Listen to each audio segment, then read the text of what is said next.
Bismillahir Rahmanir Rahim. Assalamu alaikum wa rahmatullahi wa barakatuh. Okay, so let's see if I can share my screen. With a bit of luck that this will work. So thank you very much for the kind invitation to this seminar. So my presentation, rather a short presentation, would focus on literature and the politics of speaking truth to power.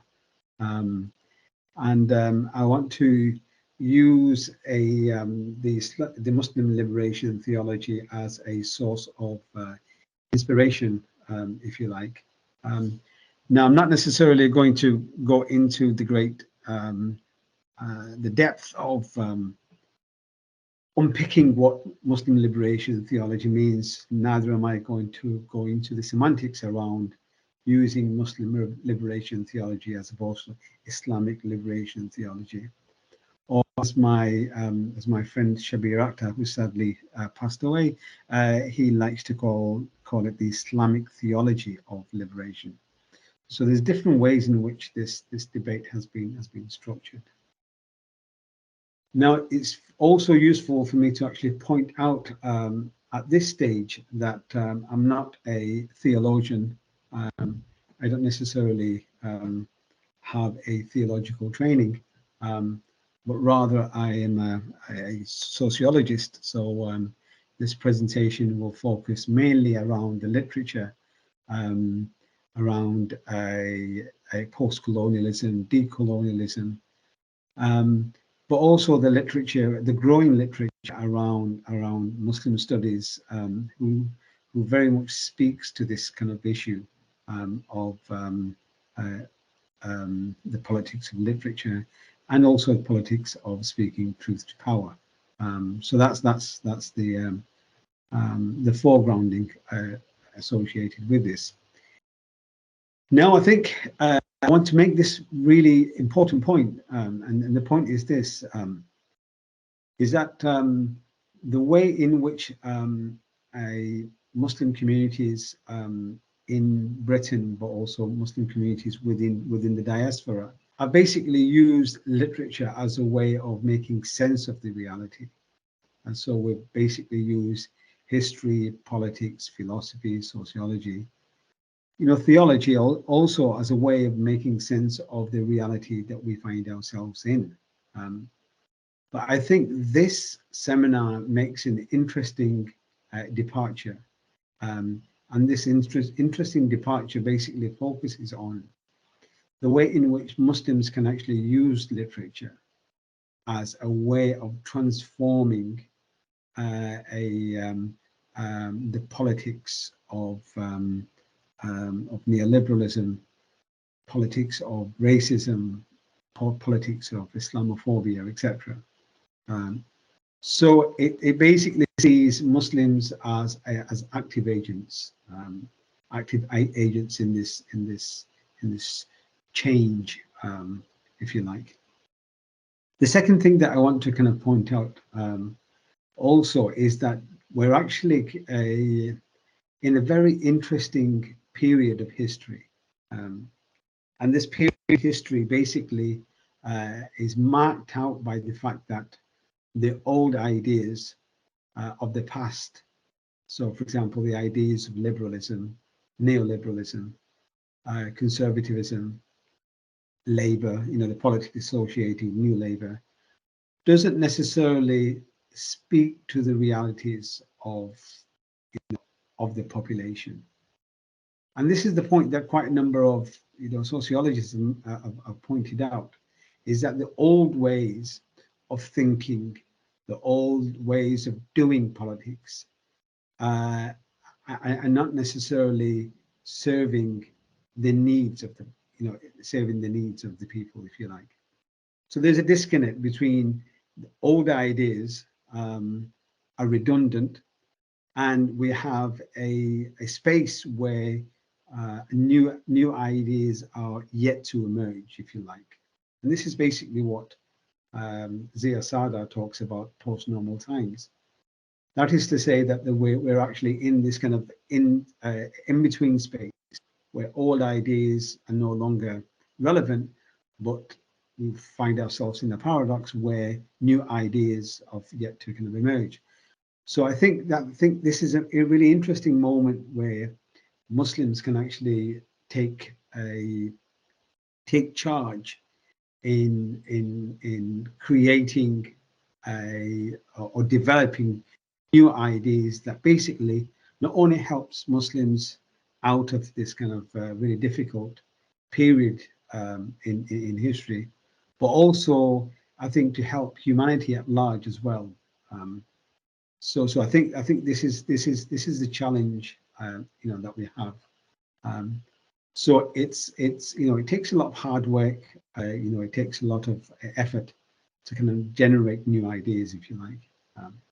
Okay, so on this point, if we can move on to the next slide, I can actually get it to work.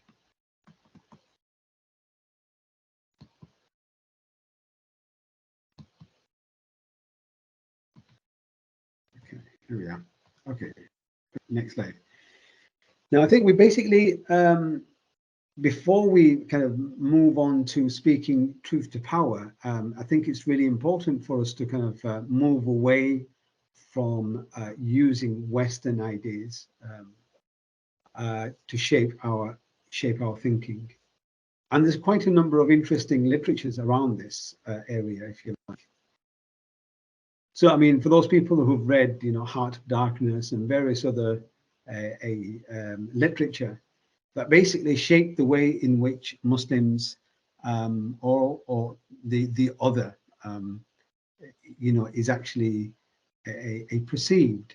So that's really important for us to kind of recognize that quite a number of of our fellow Muslim brothers will still like to kind of cling on to ideas of the past and using these forms of literature as a way of shaping the way in which we we see the world. So it's really important for us to kind of deconstruct these ideas, if you like, and it's important for us to to do that.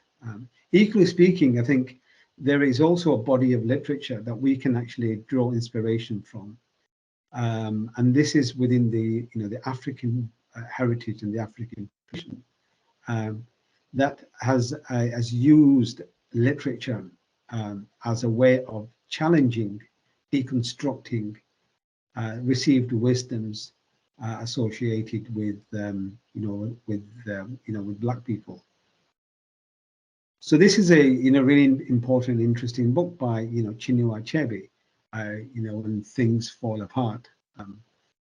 So I'm just trying to kind of make this connection that as Muslims, yes, we do have our own intellectual tradition, but I think equally speaking, I think we can also draw inspiration and also draw a lessons as well from history and various other traditions as well, for us to for us to shape the way in which we use literature as a way of deconstructing things, if you like.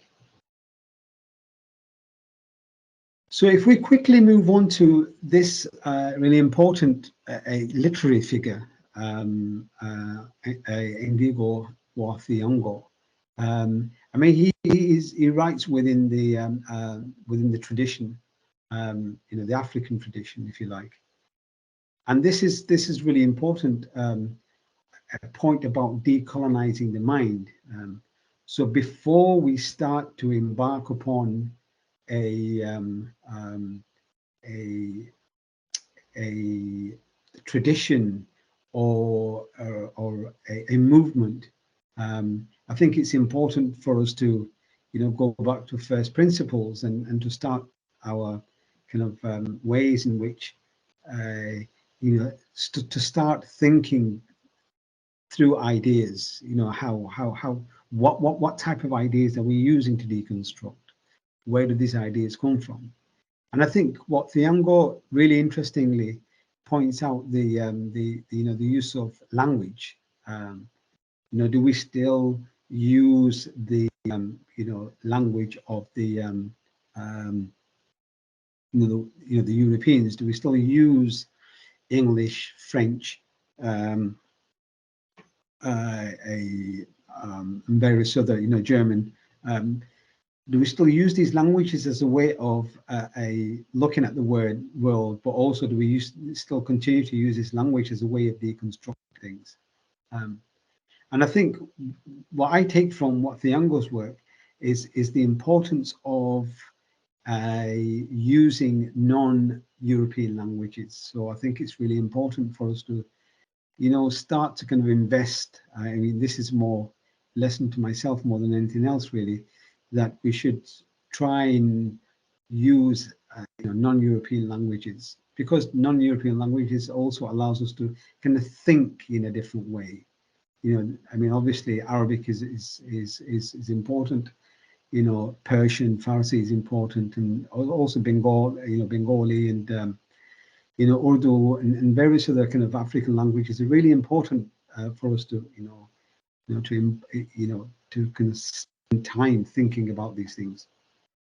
Because in order for us to be truly decolonial, we can't necessarily always use a English or other Western forms of medium to shape our thinking. So I think it's really important for us to kind of recognize that.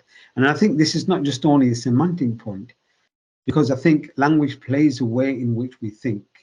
I think it was Wittgenstein in his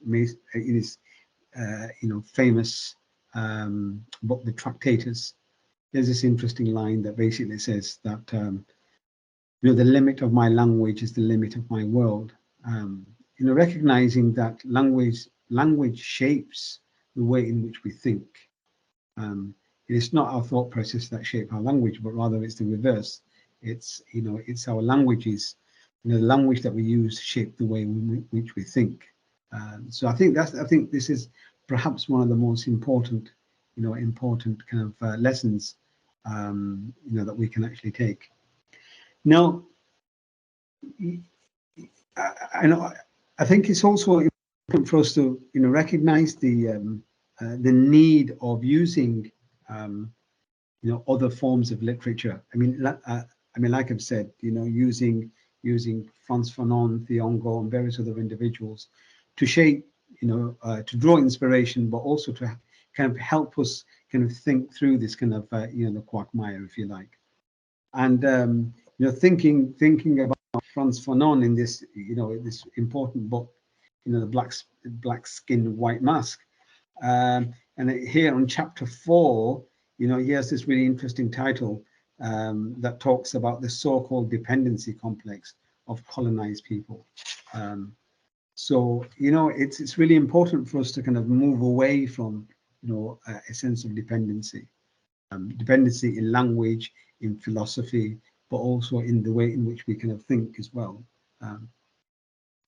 And I mean, obviously, there's been some thinking around this. I mean, this is written on another important book, brown skin, white mask. In the way in which we kind of talk about colonialism, or the way in which we kind of internalize kind of colonial ideas. In the subject form, if you like. So, and that obviously translates into the type of literature that we basically use as a way of speaking truth to power, but also the type of literature that we use as a way of kind of inspiring our ideas. On the one hand, to the way in which we kind of we develop a sense of politics. Around this idea of the native informants, and the thing that really fascinates me, in light of the recent politics within the Labour Party, we've seen this mass purge of left-wing activists, and how hell-bent people are in joining a party that doesn't necessarily serve the interest, a political interest, of individuals, but also the political interest of wider groups. So I think it's really important for us to kind of think about this this phenomenon. And this is why I think that this event is really important, because there is a huge tradition about using literature as a tool of resistance. Poetry, using poetry as a form of resistance, using philosophy as a form of resistance, using history, the way in which we talk about history as a form of resistance. So I mean, I'll give you a classical example on how history can be used as a way, a tool of resistance. The way in which history is taught is very much top down. I mean, the way in which we do history is about history of great white men, the kind of savior kind of ideas of of history. But it's interesting that there is a whole school of thought around the subaltern movement that basically looks at history from bottom up as opposed to top down. Howard Zinn over in the States had kind of championed this idea of the people's history of America. That's completely different to the received history within the US curriculum. So I think there is really, it's not just literature. I mean the way that I'm looking at it is that literature in its broader aspect. So it's literature in its poetry forms, in its non-fiction form, in its fictional forms, as well. So I think it's really important for us to recognize that, but also to kind of to pause and acknowledge the importance of of this event, this milestone event, if you like. Now, I've spent, I don't know, for the past 15 minutes, I think, 10, 15 minutes, just discussing about different ideas that we can actually use as a way of speaking truth to power. But it's really interesting that we acknowledge the importance that's played by our brother, Malik al-Shabazz, Malcolm X, in inspiring these ideas, if you like. So the things that I take about Malcolm is that obviously he was a really important activist, but also he was steeped in in learning of history, in language, in politics, in literature, in prose. He'd learnt Shakespearean iambic pentameter in prison. He'd read up all of the the key texts, classical texts in the prisons, but also is able to kind of master the tool of the language as well.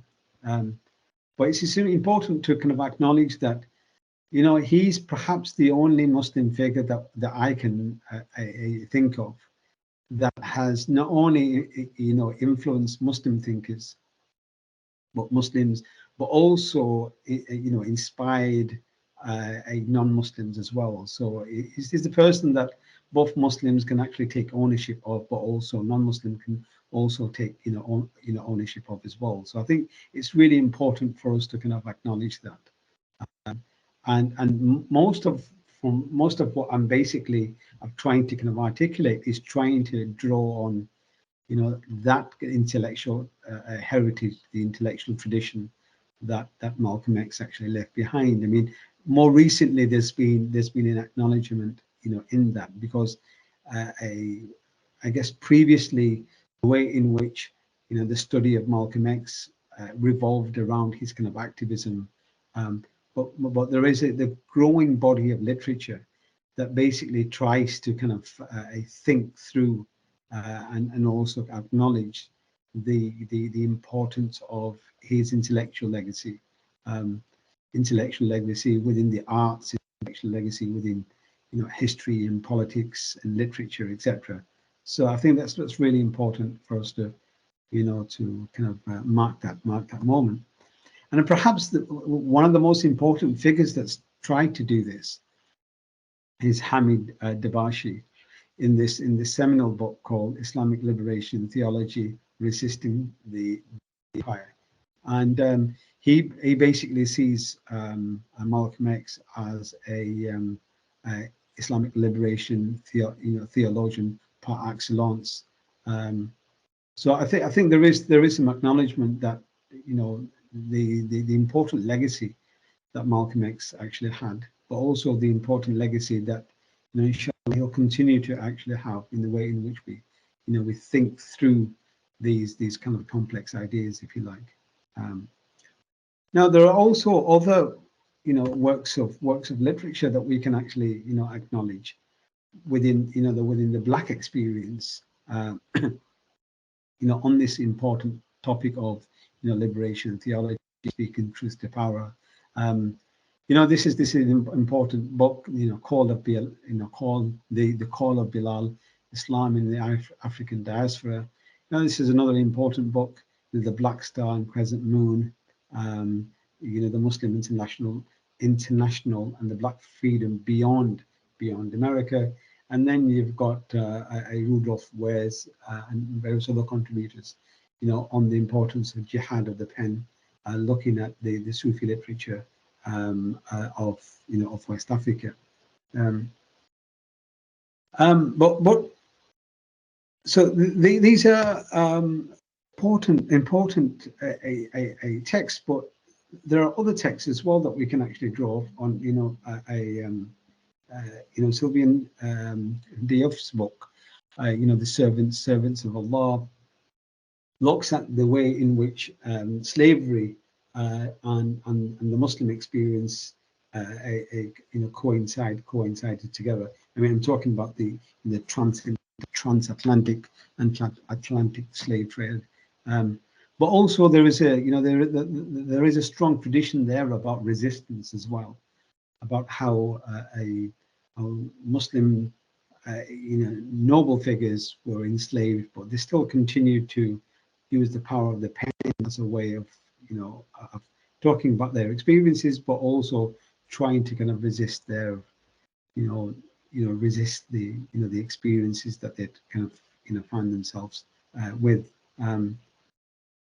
So I think this is a really important tradition that I think that is often neglected. I think Muslims, especially Muslims of Bangladeshi, Pakistani, South Asian heritage, can learn and benefit greatly from the African, the West African experience, but also the Black Muslim experience within within the States. Okay, so now picking on from that, there's been recent interest in looking at the Quran and how we can use the textual sources as a way of talk about our experiences, but also trying to use the Quran in perhaps different ways, if you like. How do we use the Quran, the textual how to use textual vocabularies as a way of creating a just society. Because the whole idea of justice is inequality and fairness comes out of a certain kind of Western intellectual tradition. So I think it's really important for us to start kind of taking ownership of these languages as well, and to have a acknowledgement to say that these key concepts that we basically take for granted mean different things to to different people, if you like.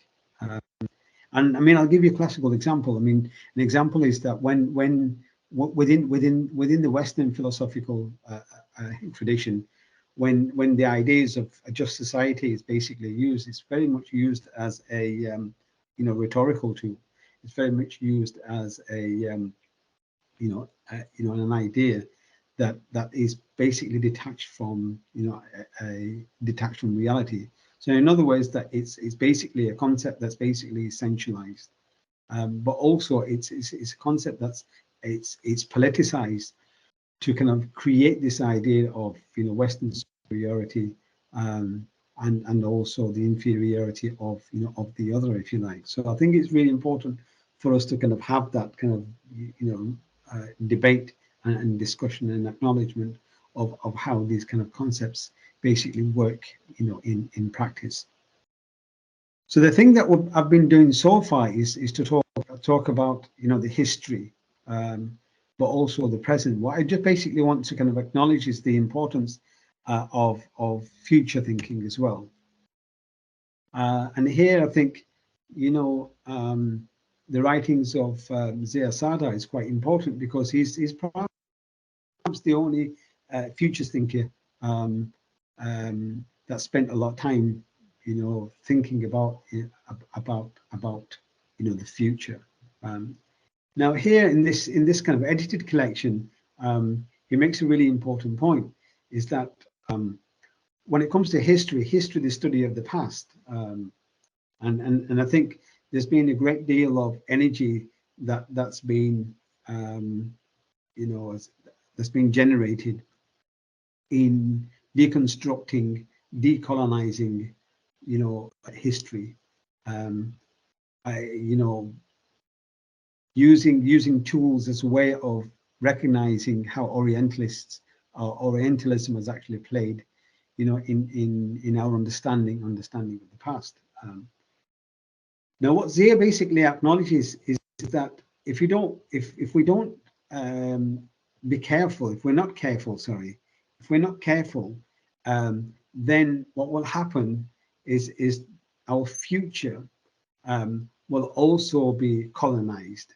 So I think this future is a space that we basically can, you know, can have some ownership and some agency over.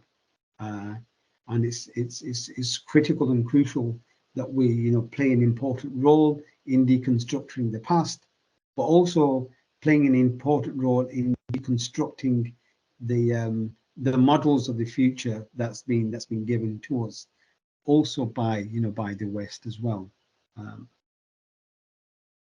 So that's one, and this is really another important book about, you know, epistemologies, the justice against epistemicide.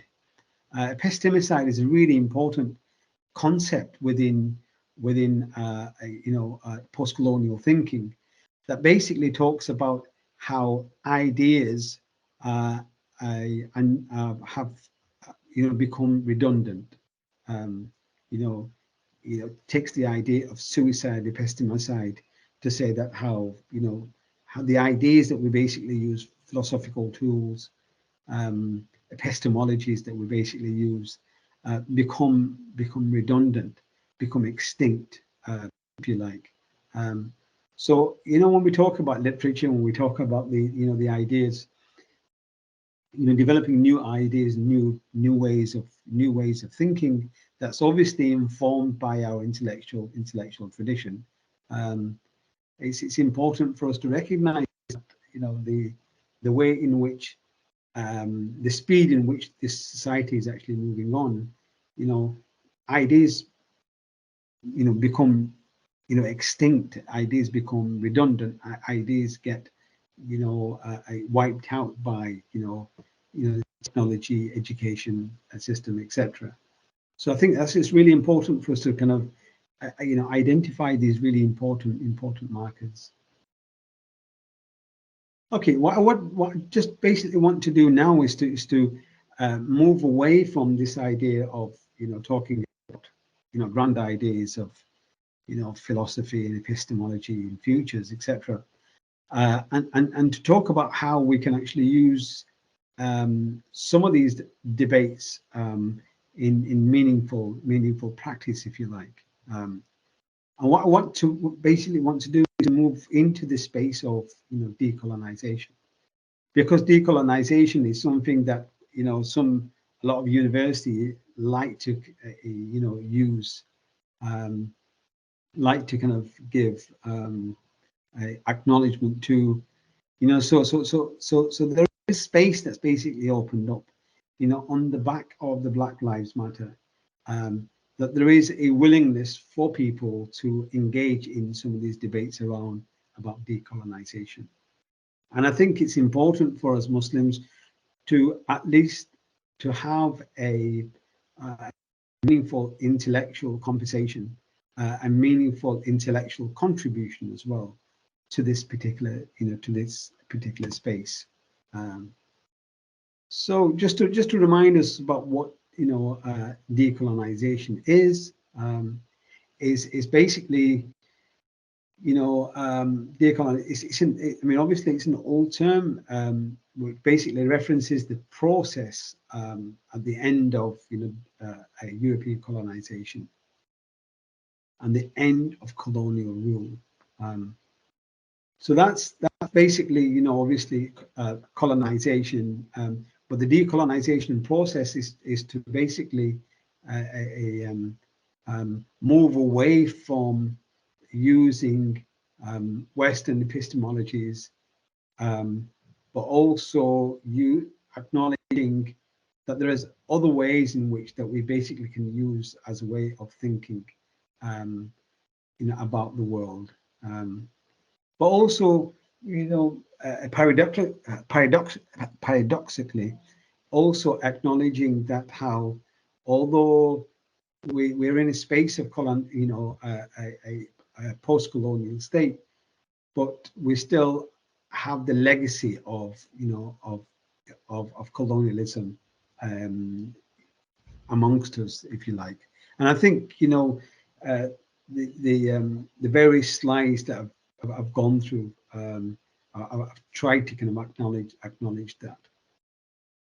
So I guess the point that I'm making is that within the literature of resistance, we can also play an important role in the debates, the national debates around decolonization.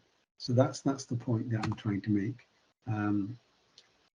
And I think using decolonization of knowledge, of history, of poetry, of literature, within, say, for example, within the schooling system, is a really important a point to to acknowledge.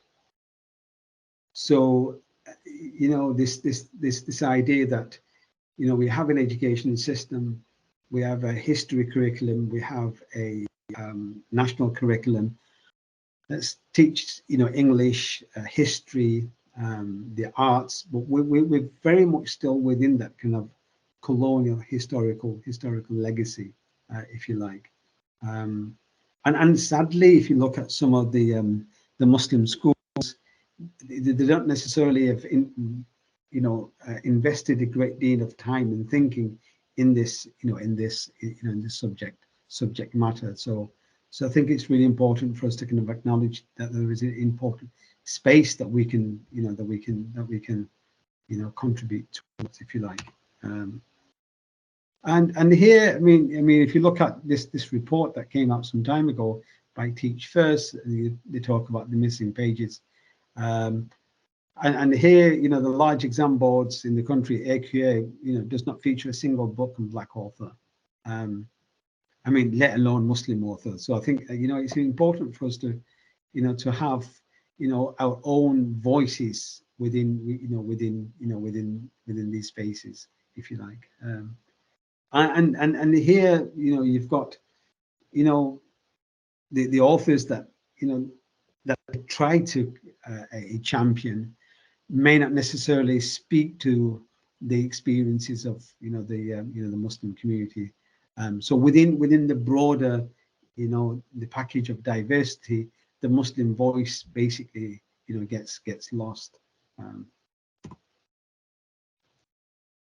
And here, there is some developments. There is a space that's, is opening up, and I think it's important for us to, to have an important contribution, in that field, if you like. So, for example, when we talk about Islamic philosophy, the philosophy of Ibn Rushd, If you look at, talk about the important figures of Ibn Khaldun, as an important sociologist, you tend to find these names within the history, the Department of History.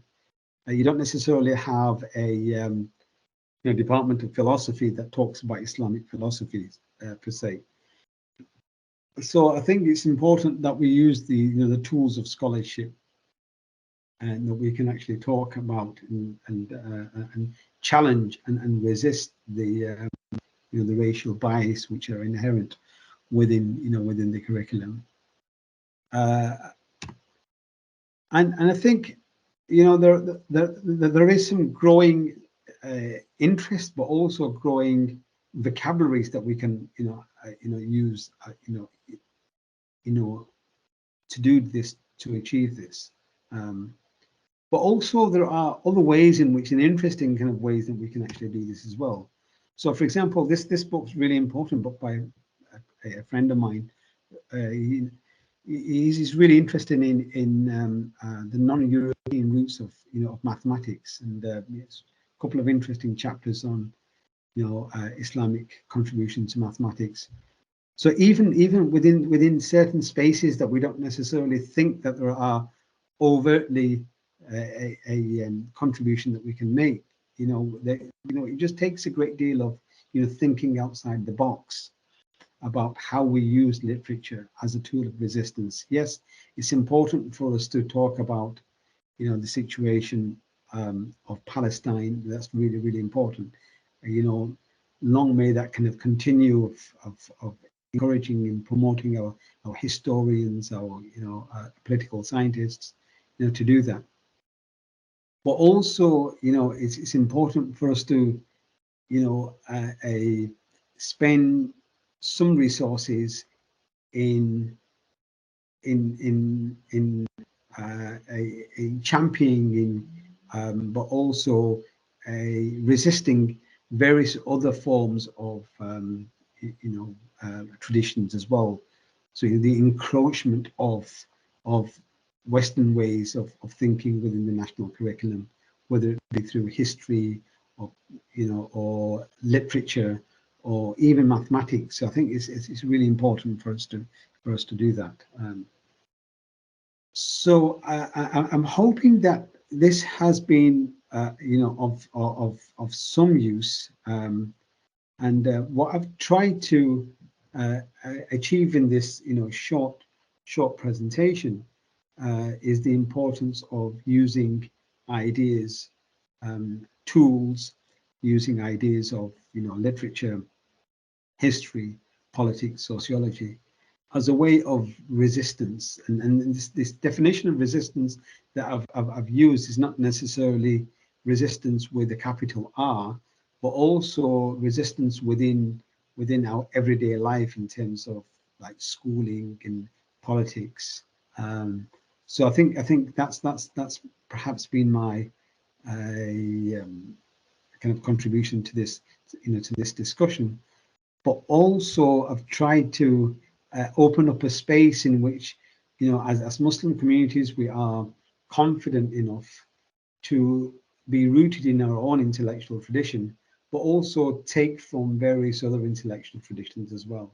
In the same way, I think within the classical period, we had the writings of Ibn Khaldun, Ibn Rushd, etc., and they talk from various other intellectual traditions, but they did that in a very kind of a systematic way.